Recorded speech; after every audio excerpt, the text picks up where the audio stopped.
पण पाकिस्तानला अशा प्रकारचा इशारा द्यावा, अशा कारवाया देशामध्ये घडत आहेत का,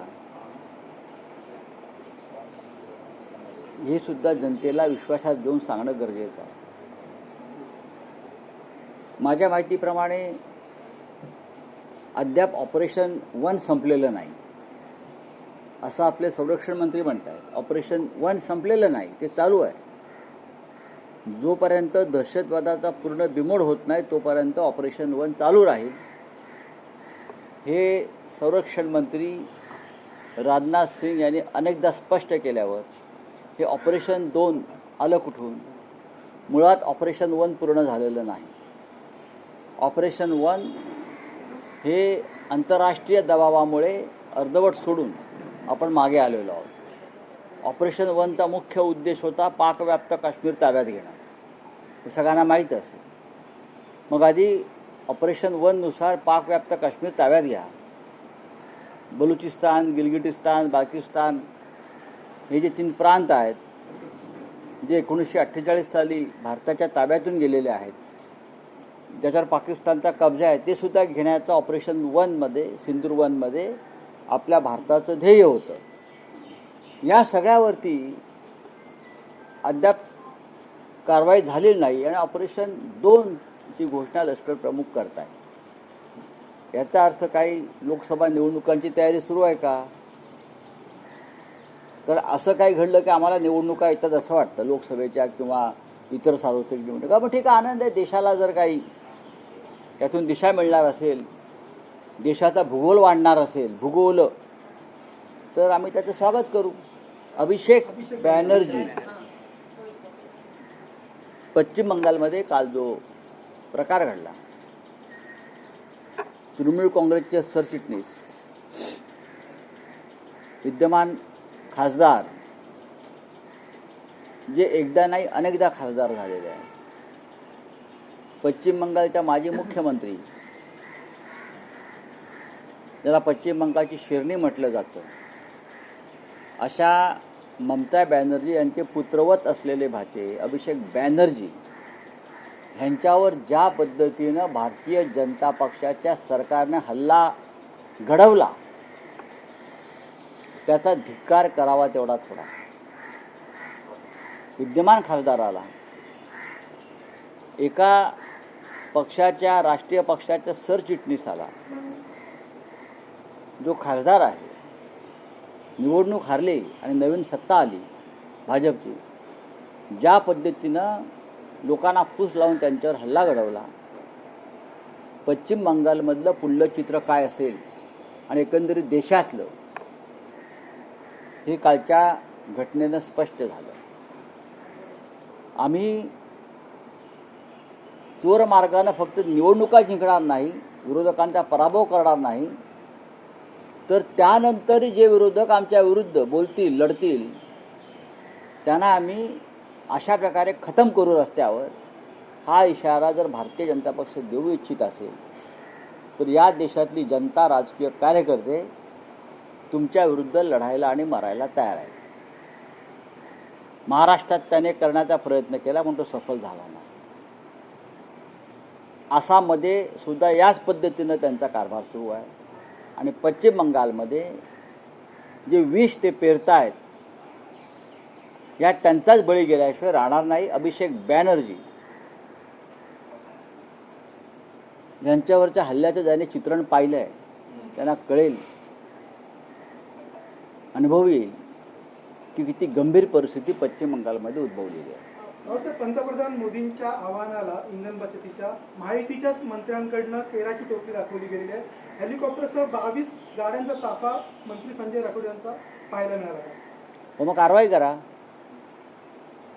प्रधानमंत्र्यांचे आदेश पाळले जात नसतील, राज्याचे मुख्यमंत्री देवेंद्र फडणवीस यांचे आदेश पाळले जात नसतील मंत्र्याकडून, तर देवेंद्र फडणवीस यांना अधिकार आहे त्यांना बडतर्फ करण्याचा. त्यांनी करावं, त्यांना कारवाई करावी आणि जनतेला आदर्श घालून द्यावा, एवढंच मी सांगेन. स्वतः मुख्यमंत्र्यांच्या पत्नी आमच्या अमृता वहिनी या सायकलवर फिरतायत ना, आणि फडणवीसांच्या कॅबिनेटमधले मंत्री 25-50 गाड्यांचा ताफा हेलिकॉप्टरसह फिरतायत, ही तफावत जनतेला अस्वस्थ करते. त्याच्यामुळे मुख्यमंत्र्यांनी त्यांना बडतर्फ केलं पाहिजे अशा मंत्र्यांना, कोणी असतील. सर, जरांगे पाटलांच्या उपोषणाला मला त्याच्याविषयी फार कमी माहिती आहे, मुख्यमंत्री कारण हा एक तांत्रिक विषय आहे. हा सरकार आणि जरांगे पाटील यांच्यातूनच चर्चेतून सुटेल, अन्य कुणी याच्यावर चर्चा करू. पण सर, यावर मुख्यमंत्री म्हणतात की ओबीसीला कुठल्याही प्रकारचा धक्का दिला जाणार नाही. माजी मंत्री प्राजक्त तनपुरे यांनी आपण पाहिलं होतं की पोटनिवडणुकीच्या वेळेला माघार घेतली होती आणि त्यांनी भाजपमध्ये प्रवेश केला. मी त्यांना राजकीय श्रद्धांजली वाहतो. राजकीय शब्द काय आहे माझा, मी अशा लोकांना नेहमी राजकीय श्रद्धांजली वाहतो. तुम्हाला नवीन मार्ग दिसलेला आहे, तुम्ही नवीन मार्गात गेलेला आहात, तुम्ही सुखात राहा, परत आमच्या दारात येऊ नका.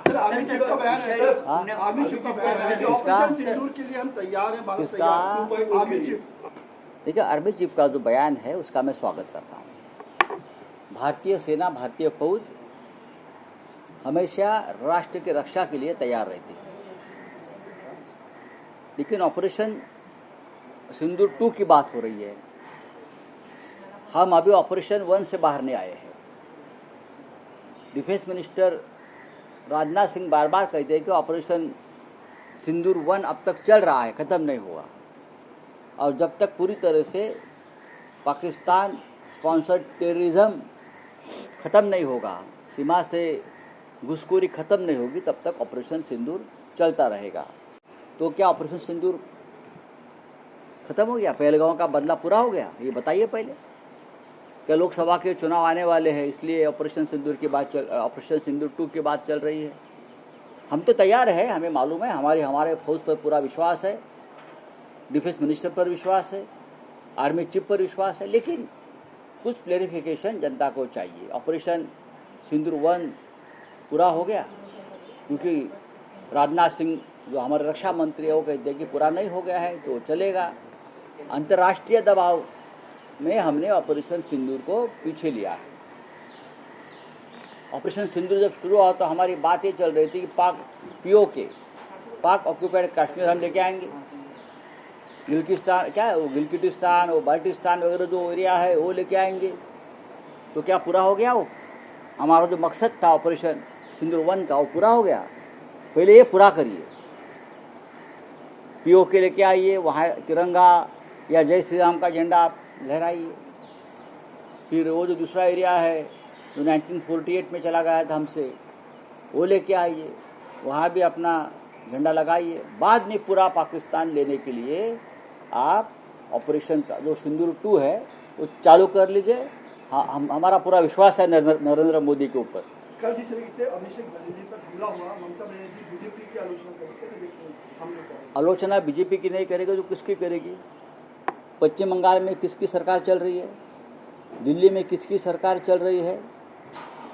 जिस तरह से तृणमूल कांग्रेस के एक युवा नेता जो पार्टी के जनरल सेक्रेटरी है, जो सिटिंग मेंबर ऑफ पार्लियामेंट है, हाँ, जो एक बड़ा नेता है, लोकप्रिय नेता है, चुनाव हारने के बाद बीजेपी के गुंडे स्पॉन्सर्ड बाय गवर्नमेंट एक सांसद के ऊपर सड़क पर हमला करते हैं, पत्थर मारते हैं. ये कौन सा संस्कार और संस्कृति आप इस देश की राजनीति में लाना चाहते हो मिस्टर मोदी जी और अमित शाह जी? और वहाँ के मुख्यमंत्री से मेरा आह्वान है, इस देश में अब तक ये कभी हुआ नहीं है, लेकिन असम और पश्चिम बंगाल में ये हो रहा है, होने जा रहा है, और उसका जो परिणाम है पूरे देश के लोकतंत्र को भुगतना पड़ेगा. ध्यान में रखिए, ये गुंडागर्दी आप जो ला रहे हो राजनीति में, पॉलिटिक्स में, डेमोक्रेसी में, उसकी कीमत हर भारतीय को चुकानी पड़ेगी. और जब आप सत्ता पे नहीं रहोगे तो आपको भी चुकानी पड़ेगी. अभिषेक बैनर्जी के ऊपर जिस प्रकार का हमला हुआ है, देश के प्रधानमंत्री और गृह मंत्री ने उसकी जिम्मेदारी लेनी चाहिए. विपक्ष एकजुट है. जल्दी ही इंडिया ब्लॉक की बैठक दिल्ली में होगी इस मामले में. सर, डीके शिव कुमार जो है कर्नाटक के सीएम बनने जा रहे हैं, 3 जून को शपथ लेते थे. हाँ, कल ही वेणुगोपाल जी का फ़ोन आया था उद्धव जी को, मैं भी उनके साथ बैठा था, उस बारे में जानकारी दी. और जिस तरह से बहुत ही शांततापूर्ण ढंग से रिस्पेक्टफुली सत्ता परिवर्तन हुआ है कर्नाटक में। मैंने पहले भी जो वरिष्ठ नेता है सिद्धरामैया जी, उनका स्वागत किया है कि ऐसे नेता बहुत कम है इस देश में जो हाईकमांड का आदेश का पालन करते हैं, पार्टी आदेश का पालन करते हैं। तो अच्छी बात है कि नया नेतृत्व कर्नाटक को मिल रहा है। Thank you very much.